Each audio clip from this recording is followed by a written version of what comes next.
স্বৈরশাসক শেখ হাসিনা দেশ ছেড়ে পালালেও অনেক আমলাদের মনে এখনও রয়ে গেছেন, যার দৃষ্টান্ত পাওয়া গেল সরকারি একটি ওয়েবসাইটে। শেখ হাসিনা পালানোর 5 মাস পেরিয়ে গেলেও এখনও জাতীয় শিক্ষাক্রম ও পাঠ্যপুস্তক বোর্ডের ওয়েবসাইটে শেখ হাসিনা সহ তৎকালীন মন্ত্রীদের ছবি দেখা যাচ্ছে। প্রশ্ন হলো, রাষ্ট্রের গুরুত্বপূর্ণ একটি ওয়েবসাইটে এখনও কিভাবে স্বৈরশাসক শেখ হাসিনা সহ তার লুটপাটের দোসর গ্রেফতারকৃত আসামিদের ছবি থাকে? ছাত্র জনতার গণ অভ্যুত্থানের মুখে দেশ ছেড়ে পালালেও সরকারি ওয়েবসাইটে এখনও শেখ হাসিনার ছবি শোভা পাওয়ায় নানা মনে নানা প্রশ্ন দেখা দিয়েছে। তবে কি সংশ্লিষ্ট দপ্তরের কর্মচারীরা শেখ হাসিনাকে এখনও প্রধানমন্ত্রী মানেন? শুধুমাত্র ওয়েবসাইটে শেখ হাসিনার ছবি রেখে ক্ষান্ত হননি ওই দপ্তরের কর্মরতরা। জাতীয় শিক্ষাক্রম ও পাঠ্যপুস্তক বোর্ডের ওয়েবসাইটের গুরুত্বপূর্ণ ডকুমেন্টসমূহে ক্লিক করলেই মিলবে আরও ভয়ঙ্কর তথ্য।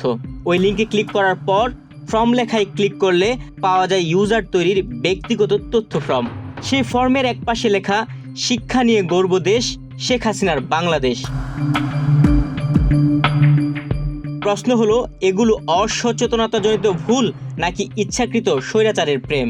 ইচ্ছে করেই কি এখনও শেখ হাসিনার ছবি ও তার বাণী প্রচার করা হচ্ছে? অন্তর্বর্তী সরকার ক্ষমতা নেওয়ার পরও কি এসব ওয়েবসাইট দেখার কেউ নেই, নাকি দেখেও না দেখার ভান করছে সংশ্লিষ্ট দপ্তরের দায়িত্বপ্রাপ্ত কেউ কেউ? ছাত্র জনতার গণ অভ্যুত্থানে দেশ ছেড়ে পালিয়ে গেছেন শেখ হাসিনা। আন্দোলনে আহত নিহতদের রক্তের দাগ এখনো শুকায়নি। এর মধ্যে এগুলো কিসের ইঙ্গিত?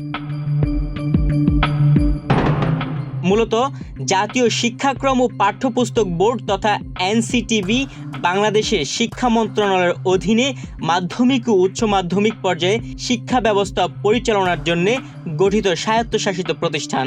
বাংলাদেশের সব সরকারি বিদ্যালয় এনসিটিবির আওতাধীন। নিরক্ষরতা দূরীকরণের জন্য 2010 সাল থেকে প্রতি বছর প্রথম থেকে দশম শ্রেণীর শিক্ষার্থীদের মধ্যে বিনামূল্যে পাঠ্যপুস্তক বিতরণ করা হয়। তুহিন ভুইয়া, বাংলাদেশ প্রতিদিন।